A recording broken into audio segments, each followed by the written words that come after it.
Muito bem. Ah, Existe um programa do governo federal já há alguns anos, né? Eu acho que já tem muito tempo, que é o Minha Casa Minha Vida. Eu nem sei se alguém aqui comprou casa nesse projeto do governo federal, né? Que ele nasceu com esse nome, mudou de nome, agora voltou a ter esse nome.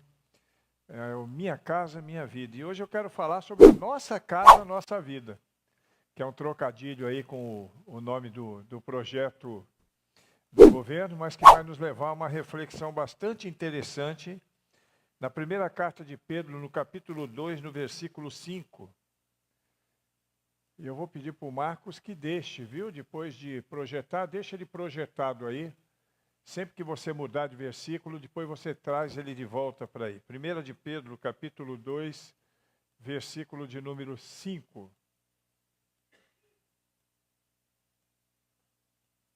Isso. Amém.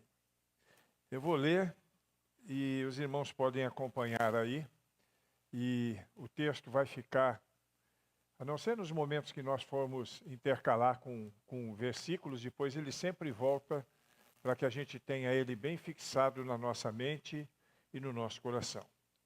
Vocês também, como pedras vivas, sois edificados casa espiritual e sacerdócio santo, para oferecer sacrifícios espirituais agradáveis a Deus por Jesus Cristo. Podemos ler todos juntos agora nessa tradução? Vamos lá.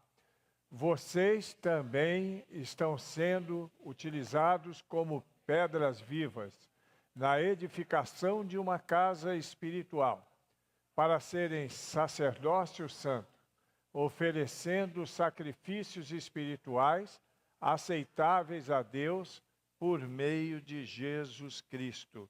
Glória a Deus. Eu quero aproveitar esse texto para poder falar sobre a temática, o cristão genuíno. Essa é a temática em que nós vamos entrar a partir daqui, quando falamos na nossa casa, na nossa vida. Cristão genuíno, cristão verdadeiro, cristão não meia-sola, cristão de fato. E existe muito pseudo-cristão por aí, é por isso que a gente faz uma abordagem nesse sentido. Tem muita gente que se diz cristão, mas que está longe de ser. Até é, né? Os irmãos vão se lembrar, recentemente nós falamos sobre algumas diferenças entre ser crente, ser cristão e ser discípulo. Tem muita gente que se diz cristão, mas que não é cristão de verdade. Eles não têm identidade com Cristo, não se identificam com Cristo. A própria Bíblia chega a nos mostrar, né, de maneira implícita e explícita, que existe joio junto com o trigo. Então a gente sempre considera isso, mesmo sabendo que o joio pode se transformar, porque para Deus nada é impossível, né? E no decorrer da caminhada, muitas vezes o joio se converte, o joio se transforma.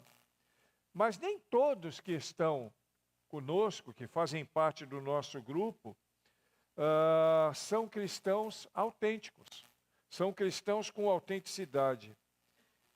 Eu acredito até que muitos não o são, mas estão no processo, porque a vida cristã é um processo, né? Acima de tudo, também é um processo de maturidade. É igual uma criança. A criança ela vai crescendo e ela vai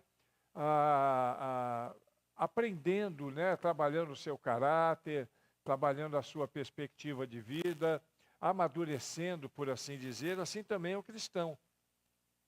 Mas ainda tem muita gente que precisa resolver essa questão, porque ser cristão genuíno significa ser um cristão de maneira completa. Maneira completa. Conforme aquilo que Jesus mesmo planejou para nós, né, dentro da proposta de Deus para a humanidade. Conforme tudo que nós precisamos viver. E o que significa, então, ser um cristão completo, ou ser um cristão genuíno, ser um cristão autêntico? Bom, é mais, e aí a gente já começa já numa perspectiva bíblica e real. É mais do que simplesmente professar a fé em Jesus Cristo, frequentar uma igreja ou carregar uma Bíblia embaixo do braço. É muito mais do que isso. Ser cristão autêntico é mais do que isso. E nós falamos aqui recentemente, né, a respeito de algumas características, falamos inclusive que nem todo crente é cristão, né? Nem todo crente é discípulo, mas que nós precisamos entender que nem todos que frequentam uma igreja, que professam a fé, ou que carregam uma Bíblia, ou que têm algum comportamento diferenciado na sociedade, é cristão de fato. Cristão genuíno, ele envolve uma transformação profunda e contínua de coração, de mente, de comportamento. Ser cristão genuíno é isso, irmãos. A gente precisa entender isso com clareza. Ser cristão genuíno é transformação em todos os aspectos da nossa vida. Transformação que reflita os ensinamentos e o caráter de Cristo. Aquilo que Deus fez em nós, em todas as áreas, não é só na área religiosa. Quando a gente vem para a igreja, nós estamos desenvolvendo a área religiosa da nossa visão. Mas muito mais do que isso, na área familiar, na área profissional, na área escolar, em todas as áreas da vida, nós precisamos ter uma perspectiva cristã, né? Uma perspectiva que reflita o caráter de Cristo de verdade em nossa vida. E existem algumas questões que nos dão uma pista a respeito de quem é um cristão genuíno, né? Em primeiro lugar, ser um cristão genuíno significa entrega total a Cristo. Todo cristão genuíno reconhece que a sua vida pertence a Jesus Cristo. Não tem como uma pessoa se declarar cristão e dizer que é um cristão genuíno se ele não pertence à vida, se ele não entrega a sua vida a Jesus Cristo de forma plena, se ele não pertence a Jesus Cristo em todas as áreas da sua vida. Isso significa que ele não vive mais para si mesmo. O cristão genuíno, ele não vive para si mesmo, mas para agradar a Deus. Isso não quer dizer que ele vai ser uma pessoa tipo um maluco na vida, né? Andando aí alienado de tudo. Não é isso. Mas ele tem que entender que a vida dele precisa agradar a Deus. É como Paulo escreve em Gálatas, capítulo 2, no versículo 20. Fui crucificado com Cristo, assim já não sou eu quem vive, mas Cristo vive em mim. O cristão autêntico vive isso de forma plena. Essa entrega se manifesta através de uma vida de plena obediência, onde o cristão busca sempre seguir os mandamentos de Deus e fazer a sua vontade em todas as áreas de sua vida. Essa é uma boa dica para você poder entender se você é ou não um cristão autêntico. Uma outra característica de um cristão genuíno é ter uma vida de transformação e santificação. A gente sempre fala sobre isso, porque ser crente é uma busca cotidiana de transformação, de santificação. O cristão genuíno, ele vive nesse processo, dia a dia. Nenhum de nós aqui pode afirmar que nós já concluímos essa etapa na nossa vida. Porque é um processo. Processo que se inicia no começo da nossa vida cristã e que vai terminar quando nos encontrarmos com Cristo na glória. Até nos encontrarmos com Cristo na glória, nós vamos ter que viver isso. É uma vida transformada de tal maneira que sejamos de fato a imagem de Cristo. Romanos capítulo 12, versículo 2, exorta aos crentes a não se conformarem com esse mundo, não tomarem a forma deste mundo, mas serem transformados pela renovação da mente, no grego a metanoia, né? Renovação da mente, uma mente diferente do mundo, uma mente diferente dessa vida suja que existe por aí. Essa transformação, esse processo de santificação, e o processo de santificação é a nossa caminhada na maturação, né? É quando nós buscamos a maturidade. Neste processo, o Espírito Santo ele trabalha no nosso coração, moldando-nos para refletir o caráter de Cristo. Mas é bom a gente lembrar que ele só vai fazer isso se nós dermos espaço do nosso coração. Deus ele não nos obriga a fazermos aquilo que nós não queremos. É um processo que vai depender muito, envolve a questão do arrependimento contínuo e do conhecimento e reconhecimento da graça e da vontade de Deus na nossa vida. Ninguém é um cristão genuíno se não se submeter nesses termos. Cristão genuíno ainda é caracterizado por seu amor a Deus e ao próximo. Aí quando a gente fala em amor, algumas traduções vão traduzir isso em caridade, né? Alguns vão traduzir a palavra amor, que nós estamos expressando aqui, em caridade. E o amor é o centro da vida cristã genuína. O amor é o centro da vida cristã genuína. Jesus, ele resume toda a lei em 2 mandamentos, e nós conhecemos tão bem, estão descritos ali em Marcos capítulo 12, versículos 30 e 31, de uma forma sintetizada: amar a Deus de todo o coração, alma, mente e força, e amar ao próximo como a si mesmo. Coração, alma, mente e força, em todos os sentidos, em toda a nossa vida, de todas as formas possíveis. O cristão genuíno, ele demonstra esse amor através de ações cotidianas, ações no dia a dia. Não é só no dia que vai ter uma ação, que seja uma ação social na igreja, então nós vamos fazer uma atividade que possa trazer resultados. Isso é importante, mas não é só nesse momento. A bondade, a caridade no coração do crente, do cristão genuíno, tem que ser cotidiana, buscando servir a outras pessoas, perdoando e vivendo de maneira que honre a Deus em suas interações, em todos os nossos relacionamentos. Eu preciso honrar a Deus, não somente declarando aqui que eu o amo, né? E dizendo que eu estou honrando a Deus e louvando a Deus, mas no dia a dia, com as pessoas que me cercam, com as pessoas que estão no meu cotidiano. O amor genuíno, inclusive, é um amor sacrificial, colocando as necessidades dos outros acima das nossas próprias necessidades.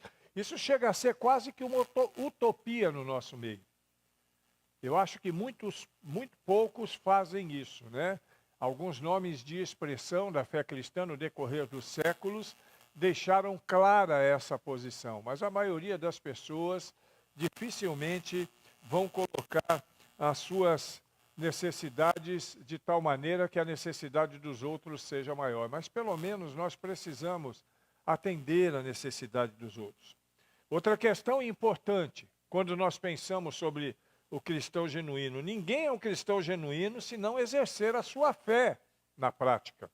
E a fé genuína, ela não é passiva, ela é ativa. Tiago 2,17 vai nos lembrar que a fé por si mesma, se ela não for acompanhada de obras, ela é morta. Não tem sentido. Não que nós façamos obras para que nós sejamos salvos, mas vivemos boas obras porque somos salvos. A gente sempre fala isso. Um cristão genuíno, ele pratica a sua fé através de boas obras.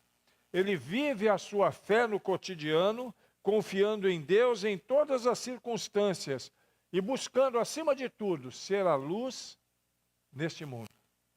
Como a irmã Glória traz hoje na sua camiseta estampada. Ser a luz do mundo.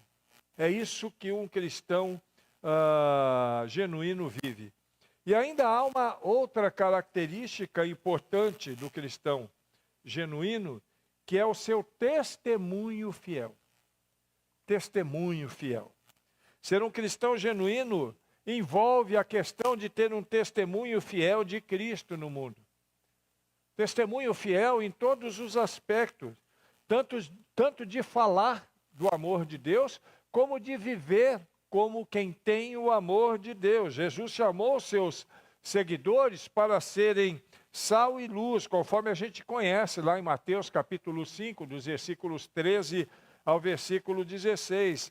E sermos sal e luz para influenciar positivamente a sociedade que está ao nosso redor. Um cristão genuíno vive de maneira tal que os outros possam ver Cristo nele. Quando alguém olha para você, ele vê Cristo em você? Porque quando alguém olhar para mim, tem que ver Cristo em mim. Se não ver Cristo em mim, tem alguma coisa errada. Tem alguma coisa errada. Porque o cristão autêntico, ele compartilha o evangelho com aqueles que ainda não conhecem a verdade, através do seu próprio testemunho, do seu caminhar. As pessoas vão entender o que é cristianismo, vendo você viver o cristianismo, mesmo que você não pregue uma palavra, né? Mesmo que você não fale uma palavra. É o que Agostinho falava, né? Prega o evangelho, se necessário use palavras. Francisco de Assis também usou essa mesma máxima, e é verdade. Pregar o evangelho com a vida, é viver de acordo com o padrão de Cristo, buscando a santidade e refletindo o amor que está na vida daquele que ama a Deus. Não somente na questão religiosidade. Tem muito crente que se perde nisso. Tem muito cristão, ou de repente é crente mesmo, que acha que manifestar o cristianismo é só na área religiosa, quando entra no templo, quando está na escola bíblica dominical, quando está no culto no lar. E não, nós temos que manifestar a vida cristã, o caráter de Cristo, em todos os lugares. Nos nossos negócios, na escola, na família. Tem gente que não prega Jesus na família. Ah, pastor, eu já falei e eles não querem se converter. Cada um vai dar conta de si, mas você tem que cumprir o seu papel de ser um cristão autêntico, de viver isso. Dito isso, eu quero agora que coloque ali o texto, que já está lá, nem tirou, né? Muito bem, esse menino é obediente. Deus te abençoe. O texto que nós vimos no início dessa mensagem. E nele nós vemos Cristo nos trazendo, a palavra de Deus nos trazendo uma perspectiva de quem está em Cristo, comparando o cristão a pedras vivas, casa espiritual e sacerdócio santo. Pedras vivas, casa espiritual e sacerdócio santo. São três analogias que são riquíssimas em significado e aplicação, que depois vão nos levar a posturas que a gente vai ver no próprio texto. E o texto, então, que está ali, diz exatamente isso. Vocês também, como pedras vivas, estão sendo edificados como casa espiritual para serem sacerdócio santo, oferecendo sacrifícios espirituais aceitáveis a Deus, ou aceitáveis a Deus, por meio de Jesus Cristo. Eu quero fazer, então, algumas considerações no texto agora. Tendo entendido o que é um cristão autêntico, eu quero fazer algumas observações a partir do texto. Primeira consideração que eu quero fazer, preste atenção. A figura da pedra viva. Nela nós somos edificados no mundo cristão. A pedra viva aí nos identifica com a identidade dos crentes. Pedra viva. Pedro se dirige aos cristãos como pedras vivas, o que destaca tanto a individualidade como a união dos crentes em Jesus Cristo. Então aí tem os dois destaques, da individualidade como a união. Cada crente é uma pedra viva.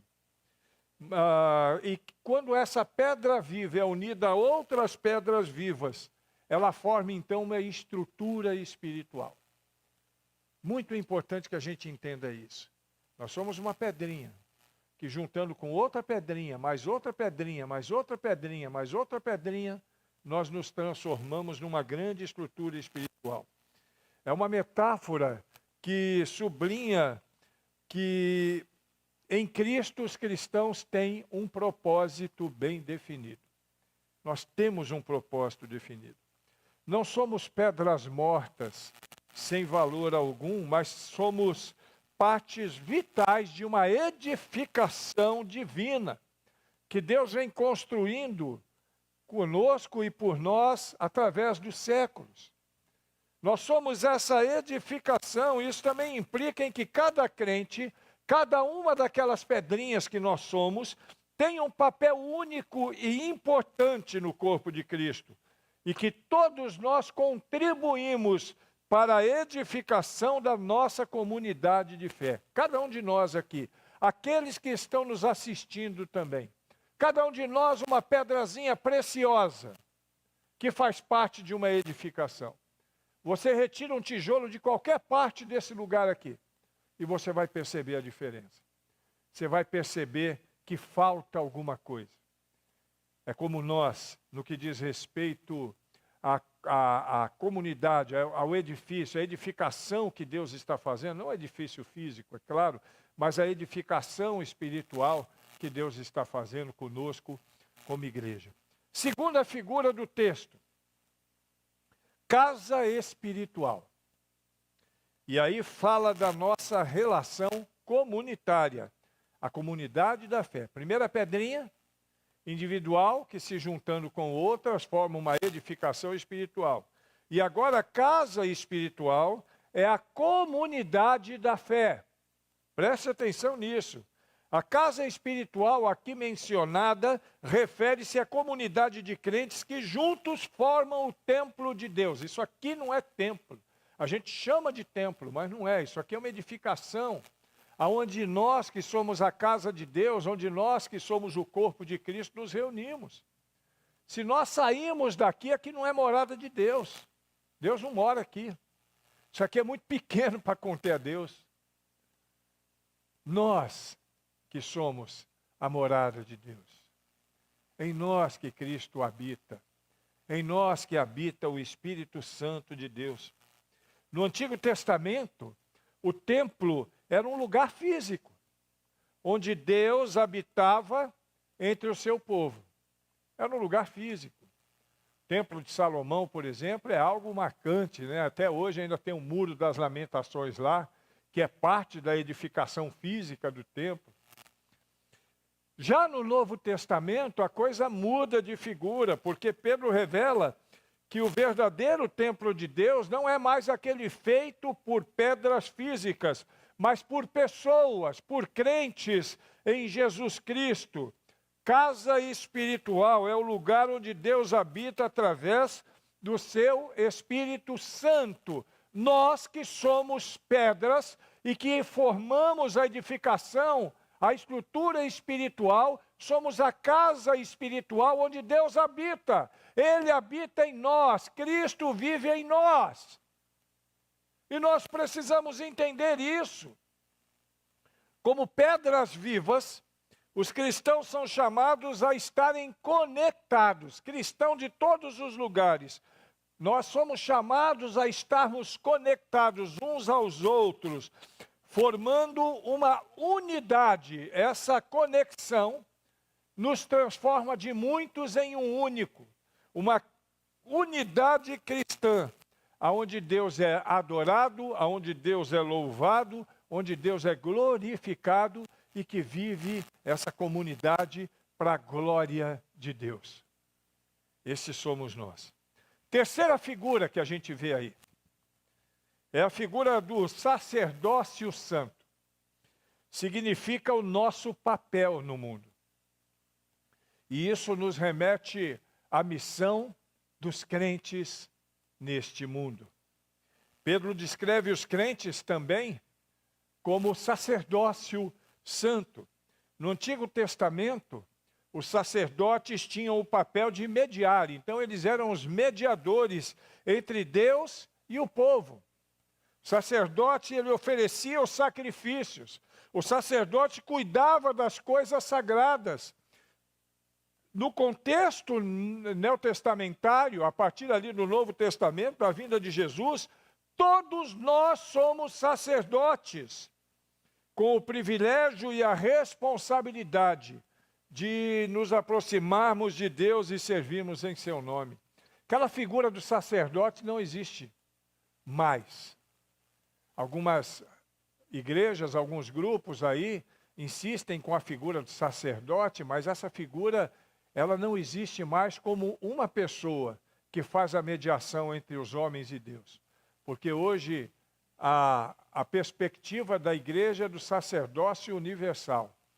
O Renato é sacerdote de Deus. A Glória é sacerdote, o U é sacerdote.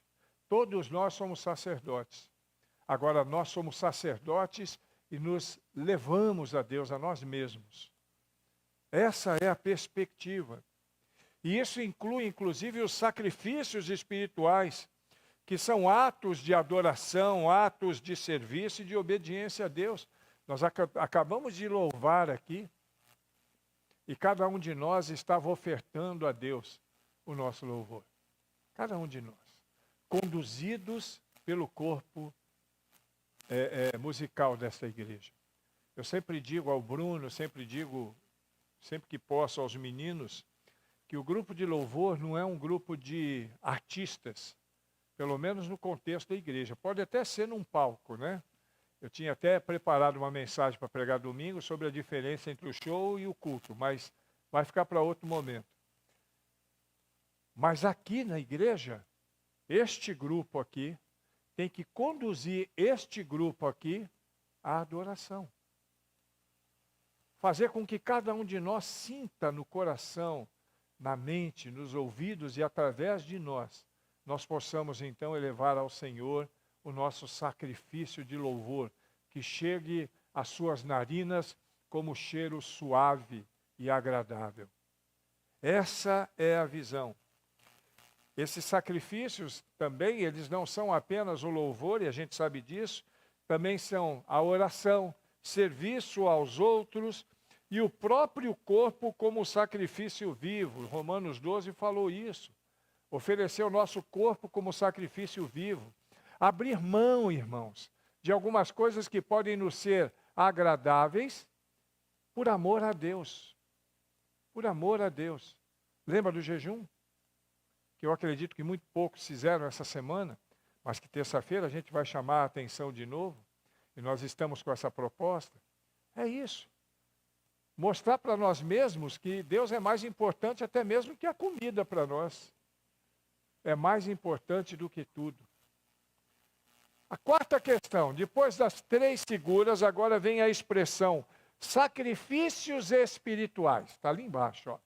Oferecendo sacrifícios espirituais.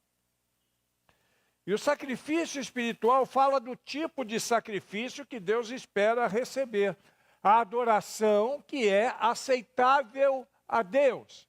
Dentro desse contexto, sacrifícios espirituais que Pedro está mencionando aí, são atos de adoração que os crentes oferecem a Deus por meio de Jesus Cristo. Aliás, você não consegue se aproximar de Deus se não for por Jesus Cristo.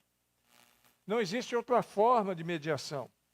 Não existe outra forma, porque hoje mudou-se o critério. Lá no Antigo Testamento, os sacrifícios eram de animais. Animais eram sacrificados como ato de devoção e serviço que fluía de coração de pessoas que se entendiam pecadoras. Mas esses sacrifícios já não são aceitáveis por Deus. Ninguém vai sacrificar um animal qualquer aqui para poder fazer um sacrifício para Deus, que Deus não se agrada nesse tipo de coisa. Né? Sacrifício ele não quer, desse tipo não. O que ele espera de nós é que nós possamos oferecer a nossa vida como sacrifício agradável. O que ele espera é que a nossa adoração ela seja aceitável diante de Deus. Pastor, eu pequei hoje de manhã, eu fiz o que não devia fazer e vim louvar. Deus aceita a minha adoração? Aceita. Desde que você tenha um coração arrependido. Desde que você tenha de fato um coração que reconhece o seu pecado. Que reconhece o dolo do pecado. Porque todo pecado é doloso. Não tem pecado culposo. Todo pecado é doloso.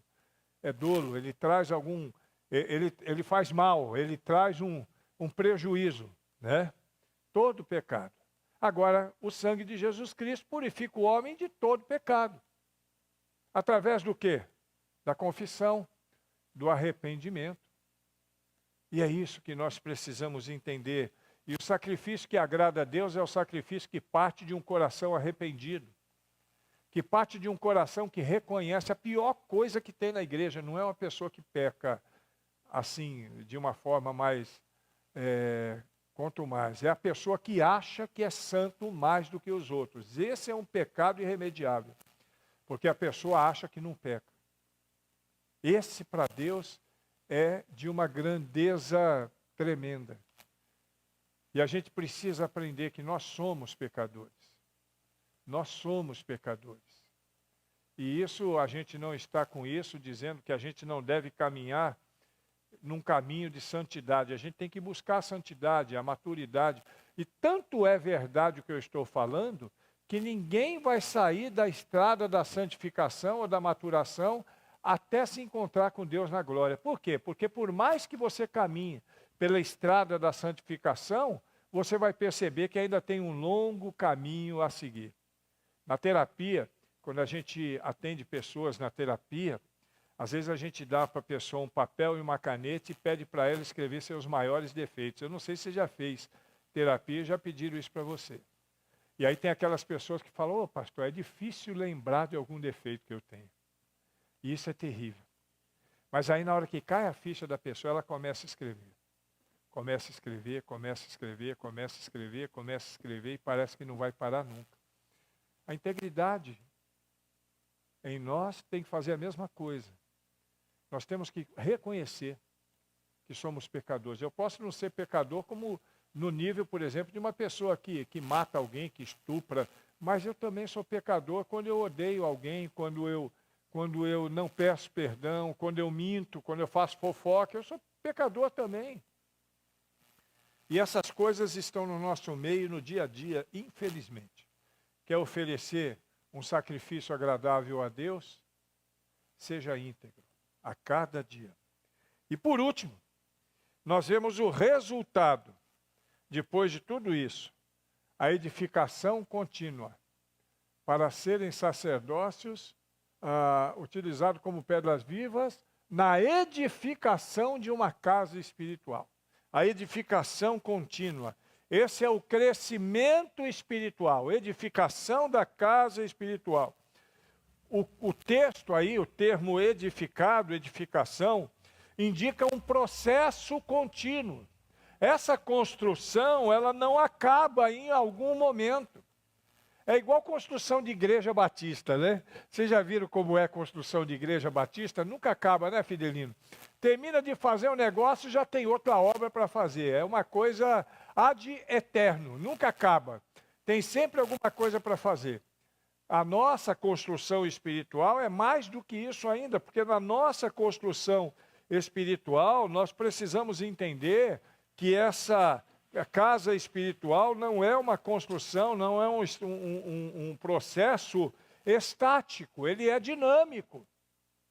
Ele se estende dia após dia, todos os dias. Você vai sair daqui construindo algumas coisas na sua vida.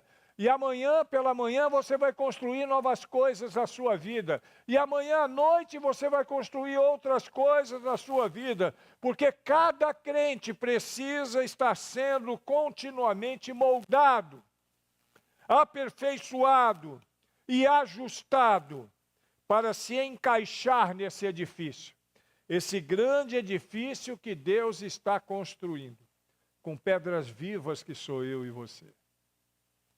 Essa casa espiritual que Deus está construindo. Esse crescimento espiritual, ele acontece à medida que os crentes se submetem à palavra de Deus. Submissão à palavra de Deus. A ação do Espírito Santo de Deus. E também a comunhão dos santos. A comunhão com os crentes. Você se submete à palavra de Deus. Você se submete à ação do Espírito Santo de Deus. E você age em comunhão com os irmãos. Essa construção espiritual, nós dependemos uns dos outros. É uma construção. É uma construção na qual nós dependemos uns dos outros. E nós somos chamados para exercer e desempenhar o papel de sacerdotes, oferecendo a nossa vida. Eu não vou oferecer mais um cordeiro, ou uma pomba, ou um boi, seja lá o que for.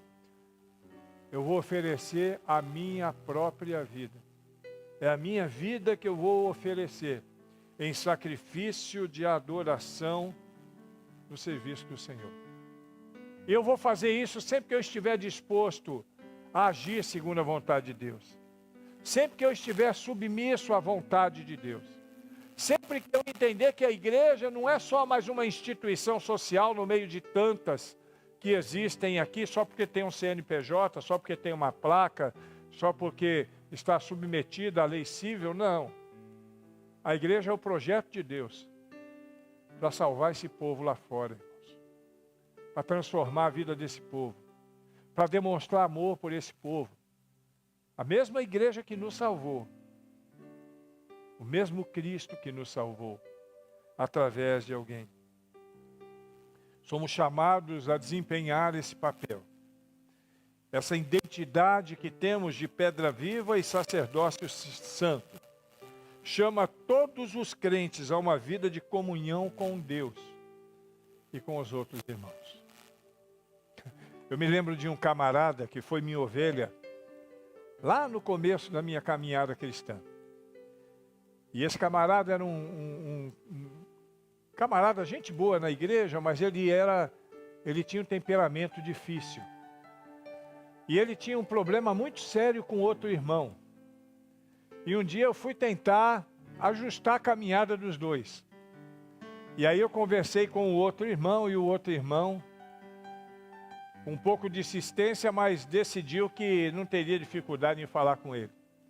E antes de levar o irmão lá, e graças a Deus que eu agi dessa forma, eu fui falar com ele. Enquanto falava com ele, ele resistente, e aí eu usei o argumento do corpo. Eu falei, meu irmão, somos todos membros do mesmo corpo. E ele olhou para mim e falou assim, pastor, eu sei. 2 orelhas são membros do mesmo corpo, mas elas nunca vão se encontrar. Tem gente que pensa assim. Parece absurdo isso? Tem muita gente assim na igreja. Muita gente assim. Que prefere manter a distância de outros, não entendendo que nós somos uma construção. Não entendendo que nós precisamos crescer em santidade, paz, amor e comunhão com todos. Até que a obra de Deus seja completa. E a obra de Deus estará completa na sua vida. Quando você abrir os seus olhos e perceber que está nos braços de Cristo. Aleluia. Já pensou? Um dia vai acontecer isso com você. Um dia vai acontecer comigo. Eu não sei quando. Pode demorar, pode ser hoje, pode ser amanhã, não sei. Mas neste momento, a obra de Deus estará completa na nossa vida. Feche os seus olhos, irmão, no nome de Jesus. Deixa lá o texto. Feche os seus olhos. Pense no que você ouviu. Você está sendo utilizado como pedra viva na edificação de uma casa espiritual para ser sacerdote, oferecendo sacrifícios espirituais aceitáveis a Deus por meio de Jesus Cristo. Olha para dentro de você agora. Nós temos uma dificuldade muito grande quando a gente ouve uma mensagem e fica pensando que ela se aplicaria bem na vida de fulano ou de Bertano. Ela se aplica bem na tua vida, irmão. Você está aqui agora, você está nos assistindo aí, porque Deus planejou que você ouvisse essa mensagem. Porque você também está nesse processo de construção. E Deus quer usar a sua vida para poder abençoar outras vidas, assim como alguma vida abençoou a tua. E desta forma, vamos como pedras vivas, na edificação do corpo de Cristo neste mundo. Olha para dentro de você mesmo agora. E se tiver alguma coisa que você quer falar com Deus aí, fale.